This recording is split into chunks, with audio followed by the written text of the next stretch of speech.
So you recently was on a expedition. Now, you were shark diving, but why did you go shark diving? You know, shark diving is one of the most exciting things you can do. I've been really lucky. I've done it all over the world. Many people are afraid of sharks. I'm not. I really see them as these wonderful apex predators that have a fantastically important function in the ocean. Without our sharks, we wouldn't have healthy oceans. No, I'm really scared of sharks. How come you are not afraid of sharks? Well, I think part of it is knowing where the risks are.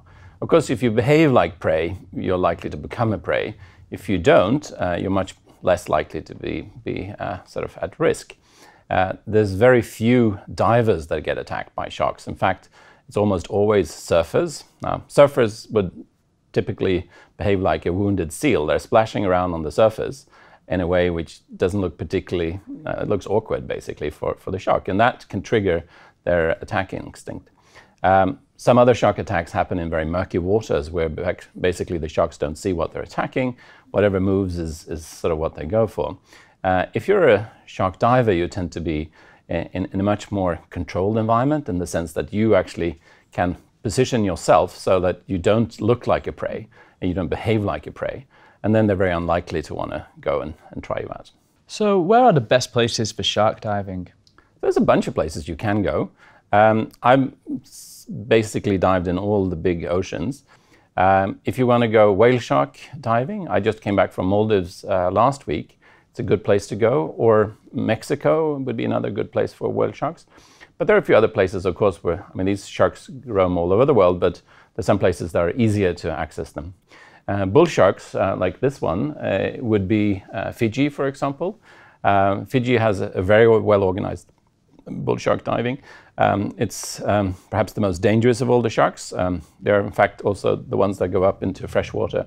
So you find them in Central America, Nicaragua Lake, for example, you would have bull sharks. The Zambezi shark is in fact a bull shark, and here in Fiji in the Pacific you also find it. So often in murky waters, they tend to like those in their younger stages in life.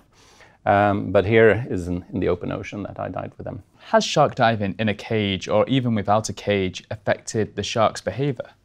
Absolutely. There's no doubt that we have an influence on whatever goes on. So, you know, there's something you should be very conscious of, that your presence actually does make a difference. At one level, I guess it's okay because, you know, humans also need to see the beauty in nature and experiences. What we see here, for example, is feeding of sharks. Now, there's been a lot of controversy around it. Some people claim what we're doing is we're conditioning the sharks to feel hungry when they see humans. Now, that's perhaps not such a good idea.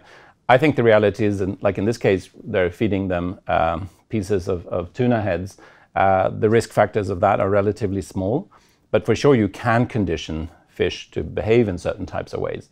And certainly feeding is perhaps the most effective way of doing that. Of course, the other risky factor here is that over time we change their behavior, perhaps in terms of reproduction or in terms of how they behave overall. And that could be very negative for the sharks and for the ecosystem and ultimately for us. So we do need to be conscious. We do, you know, try to have as clear rules as possible. Clearly, you shouldn't be touching animals unnecessarily. I mean, that as a general rule is never a good thing. There's certainly certain types of behavior that you shouldn't indulge in also, like, you know, holding on to them and going through the water with them and stuff like that. Now finally, how is shark tourism affecting the environment and the conservation of sharks? So I think it's a double-edged sword. On one hand, the fact that people are in the water with sharks and feel like they're actually able to connect to them, I think really makes them more motivated into protecting them and conserving them. On the other hand, for sure, if we have many tourists doing something, you know, the one individual can certainly be negatively affected. This was last week in Maldives where we saw this whale shark, which is the largest fish in the ocean. This one was probably about 8 meters long.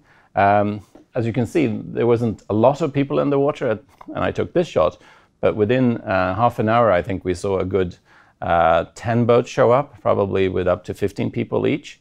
And they're all ganging up on this one shark. Now, for them, it's a huge business. They can probably charge $100 for each tourist. So that adds up to a lot of money. But it also, I think, has a negative impact on these animals. And in fact, in this area, they hadn't seen as many sharks now recently as they had before. There could be many reasons for that, but one could also be that, you know, we gang up on these poor sharks and they really don't like it and they choose to go somewhere else. Well, thank you so much for coming here today and discussing this wonderful and interesting topic. Thank you very much. Pleasure to be back. And thank you at home for watching. Don't forget to click back for more interviews like this. Goodbye for now.